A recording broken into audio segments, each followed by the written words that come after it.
Imagine for a moment that someone is watching you from a distance, not with fear, not with judgment, but with a quiet curiosity, wondering how you survived everything life threw at you without breaking, wondering how you remain so calm, so unreadable, so unshakable.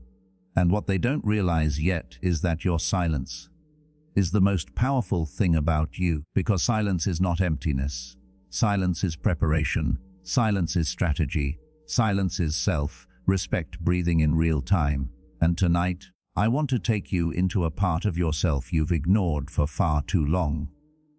The part that holds your desire, your strength, your pain, your confidence, your masculinity or femininity, your intimate power, your emotional discipline, the part of you that people feel even before they hear your voice. You are about to understand why some people get addicted to you, why some fear losing you, and why others try to control you.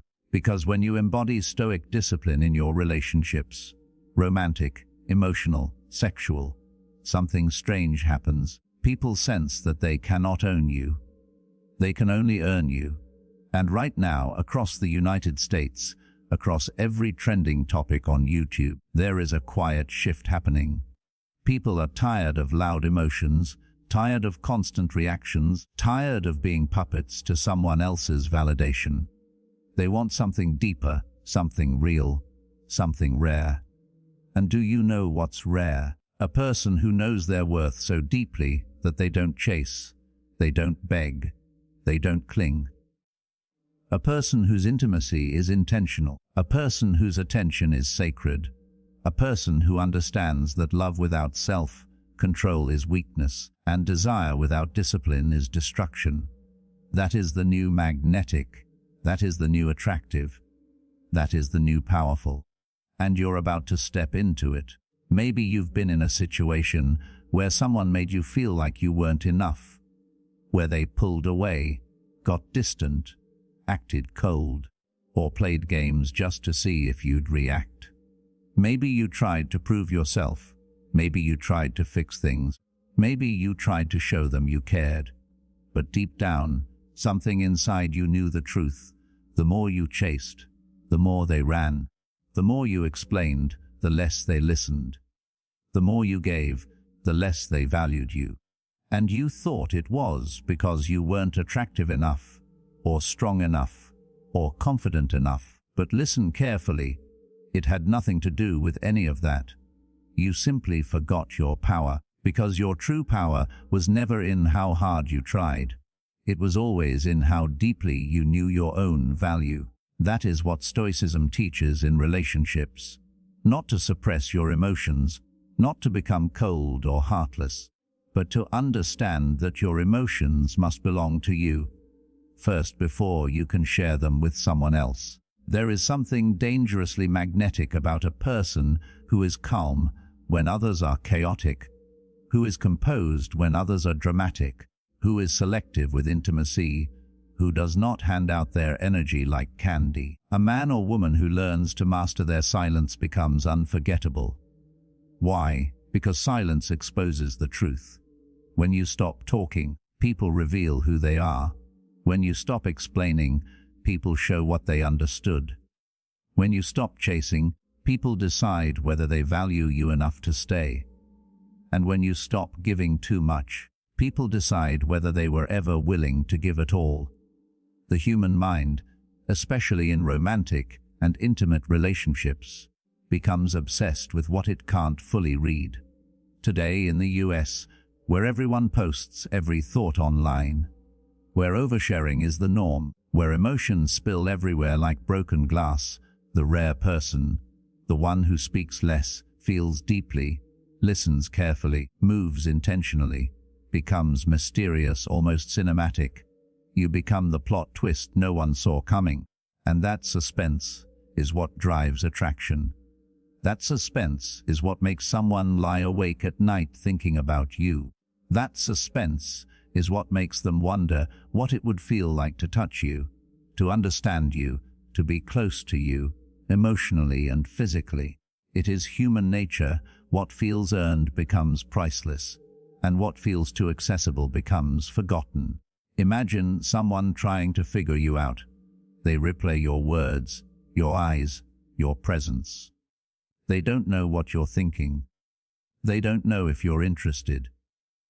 They don't know if you could love them or walk away from them without hesitation. That uncertainty makes them feel something they haven't felt in a long time, desire mixed with respect, lust mixed with curiosity, attraction mixed with a fear of losing something rare. This is where intimacy begins, especially in America today, where people crave depth but settle for distractions. Stoic connection is different. It doesn't rush, it doesn't force, it doesn't beg for attention. It moves like water, slow, powerful, and impossible to grasp completely. But let me tell you something deeper, something nobody told you when your heart got broken. Someone not choosing you doesn't lower your value, it reveals theirs. You were never too much. You were simply offering your heart to someone who didn't have the capacity to receive it. And the moment you realize that, the moment you pull back your energy, your time, your intimacy, you shift the entire dynamic. They feel the loss immediately. Not because you punished them, but because you stopped giving them access to a part of you they didn't appreciate. Stoicism isn't about withholding love, it's about protecting it. It's about recognizing that your presence is a privilege, not a guarantee. And yes, intimacy plays a role too. Not just emotional intimacy, but the physical, the sexual, the magnetic pull between two people who can feel each other's energy without even touching. When you become more disciplined with your intimacy, everything changes. You stop giving romantic or sexual access to people who haven't earned emotional access.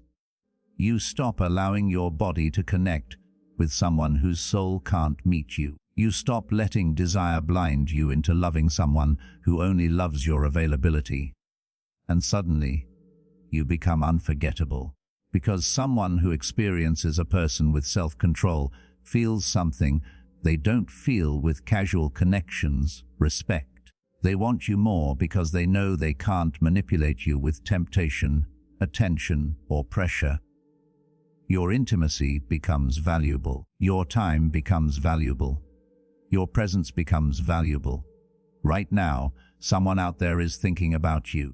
I don't say that for validation. I say it because it's true.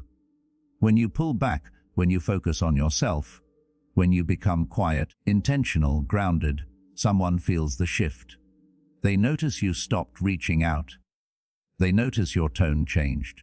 They notice you're more confident, more stable, more unavailable. And the moment someone senses that they're losing emotional or intimate access to you, their mind starts racing. They replay moments. They remember details. They feel the absence of your energy like a cold room after the heater shuts off. You didn't punish them. You simply honored yourself. And self-honoring always creates attraction in the long run. The Stoics believed that desire is powerful only when controlled. And in modern relationships, especially romantic ones, sexual energy is one of the most powerful forces we have. When you let desire control you, you become predictable. When you control desire, you become magnetic. Think about it: the person who doesn't rush into intimacy, who moves slowly, intentionally, confidently, that becomes irresistible. The person who takes time to understand, to connect mentally before touching physically, becomes unforgettable. The person who doesn't crumble under temptation but chooses carefully becomes respected. That is the type of intimacy that lasts, that grows, that transforms the connection into something deeper. But you must understand something: not everyone deserves your depth. Not everyone deserves your silence. Not everyone deserves your body, your emotions, your loyalty, your heart. Some people only want the version of you that benefits them. And when you start becoming the version of yourself that benefits you, watch how quickly they change. Some will pull away, some will test you, some will try to provoke you, Some will get angry, some will act confused. But the person who truly values you, emotionally, spiritually, sexually, will rise to meet you, not drag you down to meet them.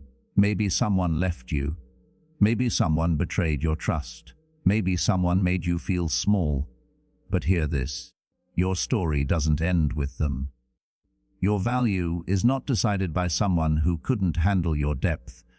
And the moment you begin to rebuild yourself, quietly, steadily, without making announcements, you become a different kind of attractive, a calm kind, a dangerous kind, a stoic kind, the kind that doesn't need attention to feel powerful, the kind that doesn't need validation to feel worthy, the kind that chooses relationships from strength, not loneliness. Imagine standing in front of someone who once thought they had you figured out. They expected you to be insecure. They expected you to chase. They expected you to fear losing them. But instead, you became stronger.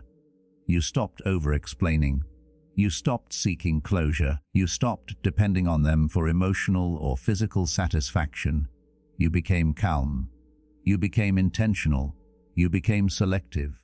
And suddenly, they don't know how to read you anymore. Because the version of you they had access to no longer exists.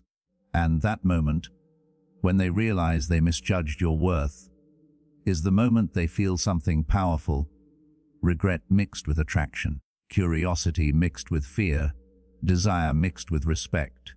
Life will keep bringing you people who test your discipline. Some will tempt you, some will challenge you, some will try to break you. But the Stoic path teaches this: you control your reaction, you control your heart, you control your energy, you control your intimacy.